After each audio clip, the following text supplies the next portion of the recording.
गांव के सब लोग दुल्हन के घर जमा थे।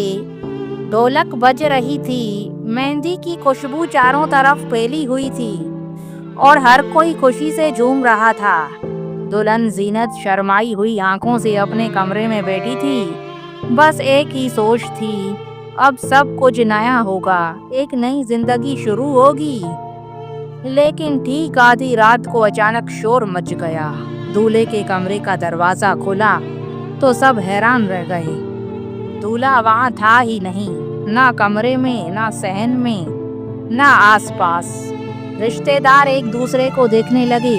कोई कह रहा था शायद वॉशरूम गया है, कोई कह रहा था दोस्तों के साथ बाहर होगा। मगर घंटे गुजर गए और दूल्हा वापस ना आया। दुल्हन का चेहरा जर्द पड़ गया और घर वालों के दिलों में खौफ उतरने लगा। शादी का मेला चंद लम्हों में मातम में बदल गया। किसी को समझ न आई कि आखिर दूल्हा अचानक कहाँ गायब हो गया। रात गुजरती जा रही थी मगर दूल्हे का कोई सुराग ना मिला। बाराती एक एक करके चले गए, कुछ बदगुमान हुए और कुछ हैरान। दुल्हन के कमरे में सन्नाटा छा गया था। जीनत की आंखों से आंसू रुकने का नाम ही नहीं ले रहे थे। वो बार बार सोचती, क्या मैं मनहूस हूँ? क्या इसी वजह से वो मुझे छोड़कर चला गया? गांव के बुजुर्ग जमा हुए और फैसला किया कि पुलिस को इत्तला दी जाए, मगर लड़के के वालिद ने फौरन रोक दिया। नहीं, पुलिस को बुलाने की जरूरत नहीं, ये हमारे खानदान की इज्जत का मामला है।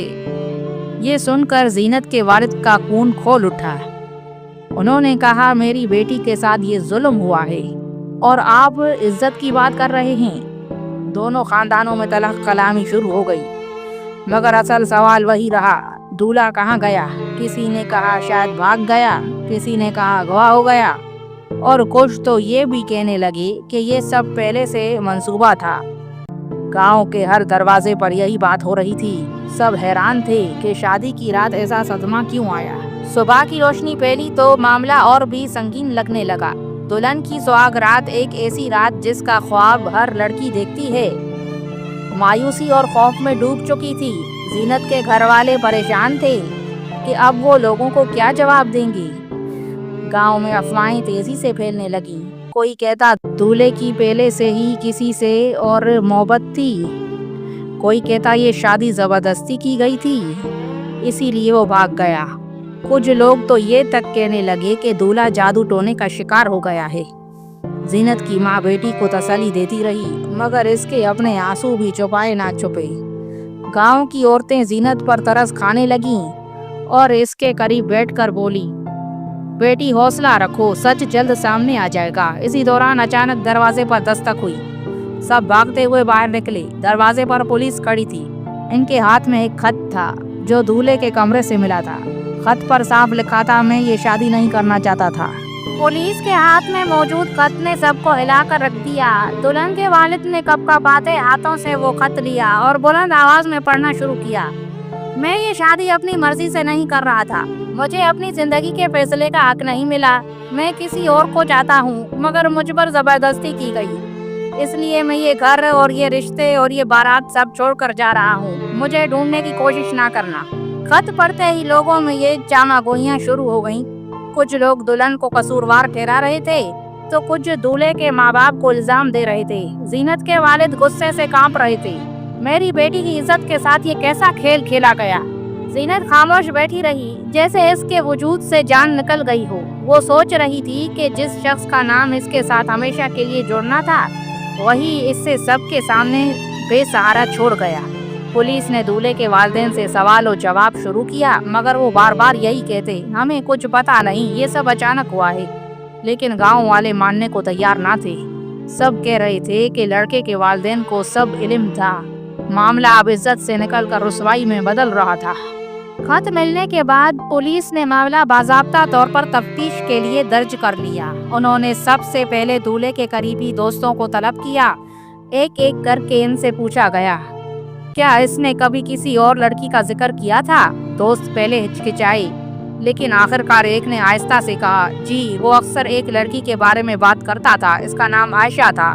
ये सुनकर सब चौंक उठे। दुल्हन के घर वालों के चेहरों पर गुस्सा और बेबसी एक साथ उभर आई। जीनत की आंखों में आंसू मजीद गहरे हो गए। اس کے دل میں ایک ہی سوال تھا، اگر وہ کسی اور کو چاہتا تھا تو مجھے دھوکے میں کیوں ڈالا گیا؟ پولیس نے فوراً عائشہ کے بارے میں تفصیلات معلوم کرنے کی کوشش کی۔ پتہ چلا کہ وہ قریبی قصبے میں رہتی تھی اور اکثر کالج جاتے ہوئے دولہے سے ملاقات کرتی تھی۔ زینت کے والد نے ہاتھ جوڑ کر کہا، افسر صاحب، میری بیٹی کی زندگی برباد ہو گئی ہے، ہمیں سچ جاننا ہی ہوگا۔ پولیس نے وعدہ کیا کہ وہ حقیقت ضرور سامنے لائیں گے، مگر گاؤں والے پہلے ہی طرح طرح کی کہانیاں بنا رہے تھے۔ کوئی کہتا دولہا عائشہ کے ساتھ بھاگ گیا ہے، کوئی کہتا یہ سب پہلے سے طے شدہ ڈرامہ ہے۔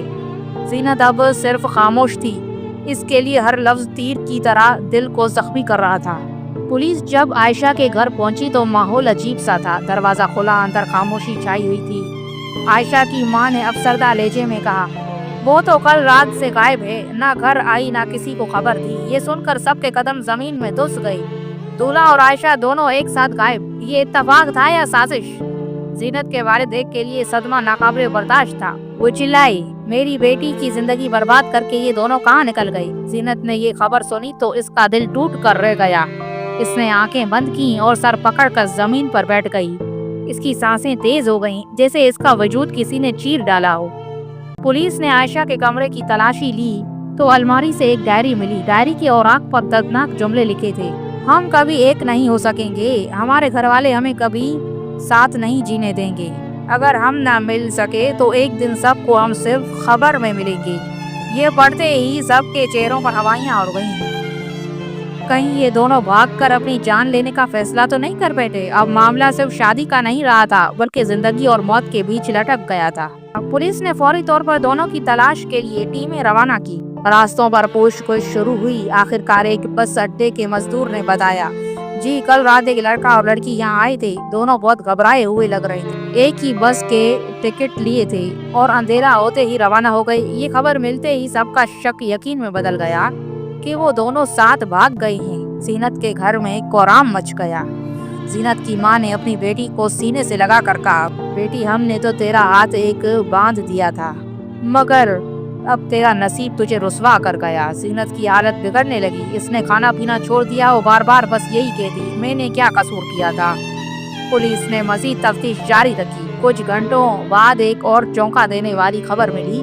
دریا کے کنارے 2 جوتے اور ایک دولہے کی گھڑی ملی جو شادی کے دن اس نے پہنی تھی۔ یہ دیکھ کر سب کے دل دہل گئے۔ گاؤں میں خبر پھیل گئی، وہ دونوں شاید دریا میں کود گئے ہیں۔ اب معاملہ مزید دردناک رخ اختیار کر گیا۔ دلہن کا گھونگھٹ ابھی تک اٹھا بھی نہ تھا اور اس کے خواب ہمیشہ کے لیے پانی میں ڈوبتے دکھائی دے رہے تھے۔ پولیس نے دریا کے کنارے جال ڈلوا کر تلاشی شروع کی۔ گاؤں کے لوگ بھی اکٹھے ہو گئے۔ گھنٹوں کی محنت کے بعد پانی سے ایک سفید دوپٹہ نکلا جو عائشہ کا تھا۔ اس پر مٹی اور پانی کے دھبے لگے ہوئے تھے۔ یہ دیکھ کر لوگوں میں چیخ و پکار مچ گئی۔ زینت کے والد نے سر پر ہاتھ مار لیا، ہائے یہ سب میری بیٹی کی قسمت کا کھیل تھا۔ لیکن اصل جھٹکا تب لگا جب پولیس نے مزید تلاشی کے دوران ایک چھوٹا سا پیکٹ برآمد کیا۔ اس پر صرف الفاظ لکھے تھے، ہم ہار گئے۔ یہ الفاظ پڑھتے ہی سب کی آنکھوں سے آنسو بہنے لگے۔ گاؤں کی عورتیں اپنے سروں پر ہاتھ رکھ کر رونے لگیں۔ اب سب کو یقین ہو گیا کہ دولہا اور عائشہ نے محبت اور مجبوری کے ہاتھوں اپنی جان دینے کا فیصلہ کر لیا ہے۔ زینت یہ منظر دیکھ نہ سکی، اس کے قدم لڑکھڑائے اور وہ بے ہوش ہو کر زمین پر گر گئی۔ اس کا دل ٹوٹ کر کرچی کرچی ہو گیا تھا۔ اب کہانی ایک اور دردناک موڑ لے چکی تھی۔ دلہن کے خواب بکھر چکے تھے اور دولہا کا انجام ایک راز میں ڈوبا ہوا تھا۔ پولیس ابھی بھی دریا کے کنارے تلاشی میں مصروف تھی کہ اچانک ایک غریب مشیرے نے بتایا، صاحب کل رات میں نے 2 لوگوں کو یہاں دیکھا تھا، وہ پانی کے کنارے بیٹھے رو رہے تھے، لیکن پھر اچانک ایک گاڑی آئی اور انہیں اپنے ساتھ لے گئی۔ یہ سن کر سب کے چہروں پر حیرت اور خوف کے آثار پھیل گئے۔ گاڑی مگر کس کی؟ پولیس نے فوراً سوال کیا۔ مچیرے نے کہا، اندھیرا تھا، نمبر پلیٹ دیکھ نہ سکا، لیکن گاڑی بڑی تھی، شہر والوں جیسی۔ یہ بیان سارا معاملہ بدل گیا۔ اب یہ صاف لگ رہا تھا کہ شاید وہ دونوں دریا میں نہیں کودے، بلکہ کسی نے انہیں زبردستی اٹھا لیا ہے۔ زینت کے دل میں پھر سے ایک نئی آگ جلنے لگی۔ وہ سوچ رہی تھی اگر وہ خود گیا ہوتا تو ایک بات تھی، مگر اگر کوئی اسے لے گیا ہے تو اس کے پیچھے کون ہے؟ پولیس سے اندازہ لگایا کہ یہ صرف محبت کی باغ دوڑ نہیں بلکہ ایک گہری سازش بھی ہو سکتی ہے۔ اب زینت کی زندگی ایک اور کٹن امتحان میں داخل ہو گئی تھی۔ وہ دل ہی دل میں دعا کر رہی تھی، یا اللہ سچ سامنے آ جائے، چاہے وہ کتنا ہی کڑوا کیوں نہ ہو۔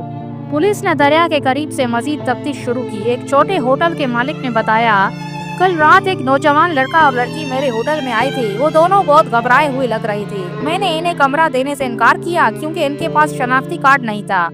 होटल के मालिक के बयान के बाद शक और गहरा हो गया। पुलिस ने आसपास के इलाकों में छानबीन की तो एक सुनसान झोपड़ी में कुछ निशान मिले। वहाँ 2 पुराने बैग रखे थे जिन पर दूल्हे के नाम के हरूफ बंधा थे। बैग के अंदर जीनत की शादी की तस्वीर और कुछ खत मिले जिनमें आयशा और दूल्हे के खुफिया मुलाकातों का जिक्र था। सबसे चौंका देने वाली बात ये थी कि एक खत में लिखा था, अगर हम अलग हो गए तो हम सबको सजा देंगे, कोई खुश नहीं रहेगा। ये पढ़कर सबके रोंगटे खड़े हो गए। अब मामला सिर्फ भागने या मोहब्बत का नहीं लग रहा था, बल्कि इसमें इंतकाम की बू आ रही थी। जीनत कादिर और ज्यादा बोझिल हो गया। इसने टूटे हुए लहजे में कहा, क्या मेरा नसीब सिर्फ जिल्लत और खौफ है? सबको यकीन हो गया कि दूल्हा और आयशा अभी जिंदा हैं, लेकिन इनका इरादा कुछ और है और वो जब वापस आएंगे तो मामला और भी खतरनाक हो जाएगा। गांव वाले और पुलिस अभी भी सरगर्दा थे। जीनत दिन रात रोती और सोचती रहती कि आखिर इसका कसूर क्या था। इस दौरान अचानक एक रात गांव की मस्जिद के सामने हुजूम लग गया। सब हैरान थे क्योंकि दूल्हा उमेर वहां खड़ा था, बहुत कमजोर, जख्मी और कांपता हुआ। सब लोग हैरत और गुस्से से इसकी तरफ लपके। पुलिस ने इसे फौरन काबू में लिया और पूछा, कहाँ था तू? सबको तड़पा के क्यों गायब हो गया? उमेर ने सर झुकाकर बमुश्किल कहा, मैंने भागने की कोशिश की थी मगर मैंने जीनत को धोखा नहीं दिया। मुझे अगवा किया गया था। आयशा ने मुझे अपने भाइयों के साथ मिलकर जबरदस्ती कैद कर दिया था। ये सुनकर सब सख्ते में आ गए। आयशा के भाइयों को पहले भी शक की निगाह से देखा जाता था। उमेर ने मजीद बताया कि आयशा इससे ब्लैकमेल कर रही थी। वो चाहती थी कि मैं जीनत को छोड़ दूं और इससे निकाह कर लूं। जब मैंने इनकार किया तो मुझे मारते रहे, कैद रखा और कहा अगर मैंने जुबान खोली तो जीनत को नुकसान पहुंचाएंगे। जीनत की आंखों में से आंसू बह निकले। इसके दिल में बरसों की मोहब्बत और चंद दिन की नफरत टकरा रही थी। मगर सबसे बड़ा धचका तब लगा जब पुलिस ने आयशा के घर छापा मारा। वो सब सामान, खत और धमकियां दरअसल आयशा और उसके भाइयों की चाल थी।